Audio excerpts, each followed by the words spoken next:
लड़ने से कोई फायदा नहीं, उनको तुम कुछ बोलो ही मत। जैसे हम तो कुछ बोलते नहीं स्कूल जाके, ना हमारे स्कूल कोई जाता था, हम उल्टे सीधे लोग बुला के ले आते थे, ये बड़े भैया हैं। तो बाकी एक ही बार आई थी, मेरे पिताजी आए थे, और वो भी बहुत संगीन अपराध स्कूल की नजर में हो गया था, इसलिए वो जब दारू की बोतल पकड़ी गई थी, तो उसमें पहले मेरे पिताजी आए तो वो तो कुछ बोले ही नहीं, वो हम डांटे, हमको क्या गलत बात है ना, घर पे बैठ के पिया करो। क्या अब भाई बेटी 10th में है तो बोली कि पापा अगर 90% नहीं आएंगे तो 11th में हमको साइंस नहीं देंगे। तभी स्कूल भी नहीं रहेगा। कि कोटा में आत्महत्या क्यों हो रही है, बच्चे हैं छोटे, तो 15 साल तक तो मस्ती भरा जीवन रहेगा, गिर जाओगे तो लोग उठाएंगे भी, ये भी कहेंगे कि अबे चींटी मर गया, चींटी मर गया, देखो बेटा कितना चींटी मर गया। हर आदमी एक अनजाने दबाव में है, हर आदमी, पता है। अब मेरे पास 20 ट्रक है, नहीं नहीं मेरे पास ट्रक वर्क नहीं, मैं तुमको एग्जाम्पल दे रहा हूं।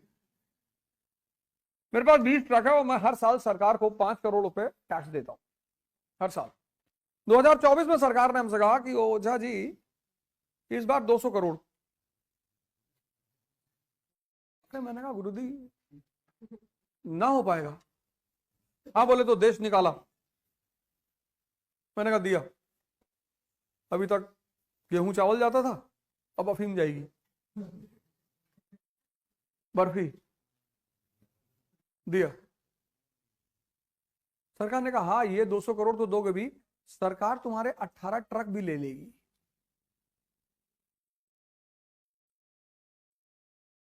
जब मेरा सोर्स ऑफ इनकम ही ले लोगे तब वो 200 करोड़ मैं दूंगा कहां से? तब मेरे पास एक ही ऑप्शन बचेगा, प्लस करे तो बात।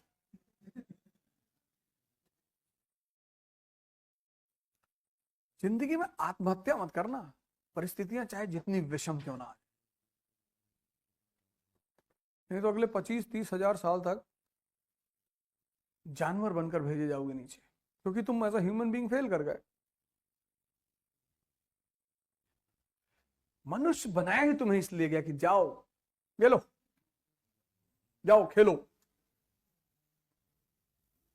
तो 15 साल तक तो मस्ती भरा जीवन रहेगा, गिर जाओगे तो लोग उठाएंगे भी, ये भी कहेंगे कि अबे चींटी मर गया, चींटी मर गया, देखो बेटा कितना चींटी मर गया। तो छोटे छोटे बच्चे गिरते हैं, लेकिन जब 21 साल की उम्र में गिरोगे ना तो लोग हंसेंगे।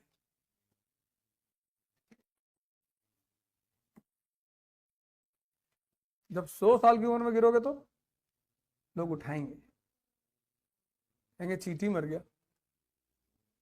और जब 21 साल में गिरोगे तो लोग हंसेंगे, और सारे अगल बगल के लोग हंसेंगे। सबसे ज्यादा यही है खेल। वो जिनको तुम रिश्तेदार कहते हो वो कूद कूद के हंसेगा, जिनको तुम दोस्त कहते हो वो हंसेगा, जिनको तुम पड़ोसी कहते हो सब हंसेंगे।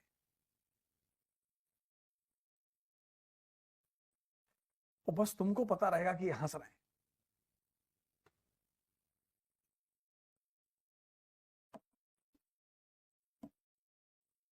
हर आदमी एक अनजाने दबाव में है, हर आदमी, पता है क्यों?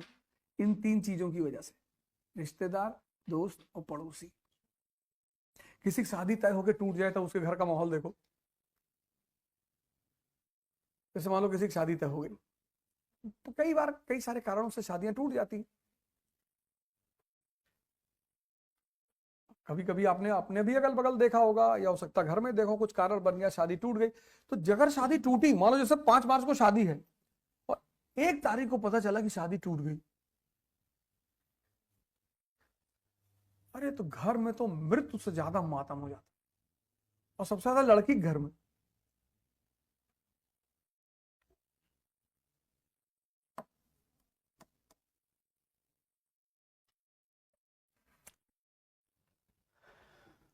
अभी एक दंपति बैठे थे तो मैंने कहा, बोले सर परेशानी खत्म नहीं हो रही है। अरे मैंने कहा होगी ही नहीं, हर दिन चुनौती आएगी, बस उसका रूप बदला हुआ होगा। हर दिन physics, chemistry, bio, geography, science, ये सब कोई काम ना आएगा। सिर्फ एक चीज काम आएगी, तुम्हारी हिम्मत, तुम्हारी शक्ति, तुम्हारा साहस। उसको पढ़ाया ही नहीं जाता, उसको पढ़ाया ही नहीं जाता। और 20 साल में युद्ध में झोंक देते हैं, जाओ लड़ो। जब साहस तुमने पढ़ाया ही नहीं, उत्साह तुमने पढ़ाया ही नहीं, समझ तुमने बताया ही नहीं, कैसे लड़ेगा बंदा? तभी तो कल मैंने तुम्हें एग्जांपल दिया कि कोटा में आत्महत्या क्यों हो रही है। बच्चे हैं छोटे, 14 साल 15 साल के बच्चे हैं, वो लड़ रहे हैं। 15 साल में अपरिपक्व मन है, कच्चा मन, भावुक मन। वो कच्चा और भावुक मन जब दुखी होता है अपने बाप को देखकर, अपने मां को देखकर, तो सोचता है यार हम ही परेशानी है, हम ही खत्म कर लें।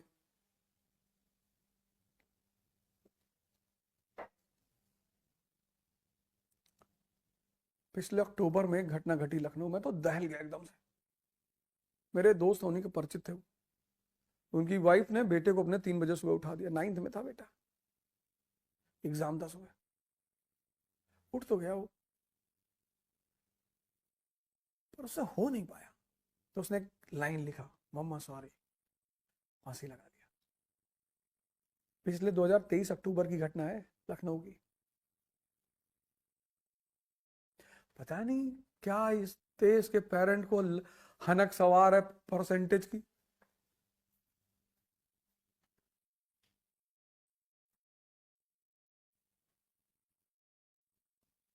भाई बेटी 10th में है तो बोली कि पापा अगर 90% नहीं आएंगे तो 11th में हमको साइंस नहीं देंगे।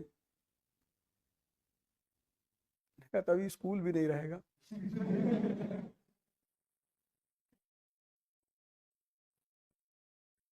तुम पढ़ो यार, ये सब मेरा लुकआउट है, पास हो जाना बस।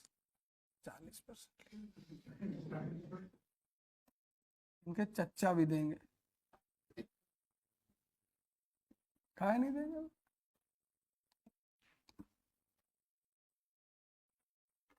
सारा कानून बंदूक की नोक पर आकर खत्म हो जाता है। मैं थोड़ी कह रहा हूं,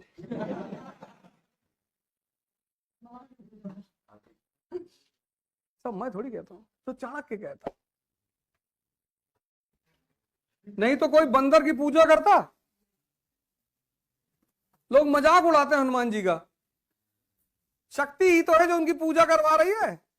ऐसा वर्णन है हनुमान जी का, पहाड़ उठा रहा है। वो जो अपनी साइकिल नहीं उठा पा रहा, वो डर के देख रहा है, ये भगवान।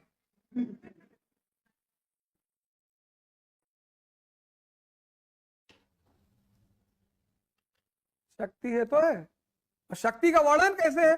बाल समय रवि भक्ष लियो, तब तीनों लोग भयो अंधियारो, ताही सो त्रास भयो जग में।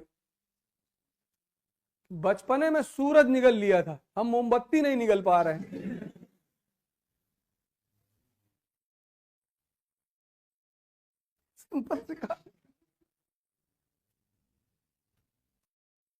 परसेंटेज स्कूल वालों को कैसे समझाएं, जो छोटे बच्चों के स्कूल वाले हैं? समझाना ही क्यों बेटा? मतलब पेरेंट्स मीटिंग में जाएं। हाँ, मोदी जी ने इस बार कहा है कि आप अपने बच्चों को अपना परिचय पत्र ना बनाएं। इस बार उन्होंने कहा है इस बात को, बड़ी सम्मानजनक बात कही। मैं उनसे आशा रखता हूं कि परसेंटेज सिस्टम को इस देश में खत्म कर दिया जाएगा। जितनी तत्काल खत्म किया जाएगा उतनी ही हमारा युवा शक्ति मजबूत होगी। ये परसेंटेज सिस्टम मारे डाल रहा है इस देश को। भाई सेकंड रैंक आई थी 5th में, और मैं उसकी नाम बोल रही हूँ कि फर्स्ट रैंक लाइन चाहिए थी, सेकंड रैंक लाइन क्या कर देगा?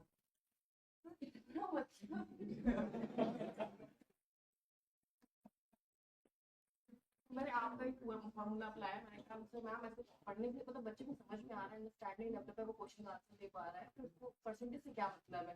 तो मैम ने बोला परसेंटेज के बिना कुछ नहीं होता है।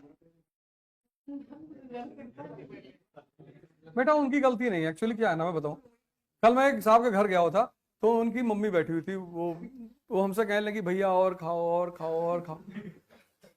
तो मैंने कहा कि जिस समय की ये है, जैसे 1950 में 60 में अपने पिताजी से पूछना कि साइकिल ही होती थी सबके पास। बहुत रेयर केस में 1970 में किसी के पास बाइक होती थी। जैसे हमारे पिताजी जब नाना के यहाँ जाते थे तो साइकिल से ही जाते थे। शहर से हमारे नाना का घर 40 किलोमीटर है, तो साइकिल से जाते थे। तो जब साइकिल से जाते थे तो एनर्जी खर्चा होती है, तो एनर्जी खर्चा होती तो वहां पहुंचते ही इतना बड़ा ग्लास पहले जूस आता था खूब चीनी डाल के, क्योंकि एनर्जी मिलेगी उससे, और फिर खाना इतना, क्योंकि उनको पता था कि ये बेचारे फिर 40 किलोमीटर चला जाएंगे। तो उस दौर के आदमी जब तुमको खाना खिलाएगा तो बहुत खिलाएगा, क्योंकि उसने वो देखा है, और वो जायज भी था। अब सब ब्रेजा पे चल रहे हैं, तो किसी घर जा रहे हो, अगर वो एक गिलास जूस पूछ लेगा ना इतना चीनी डाल के, तुम्हारे लिए जहर हो जाएगा।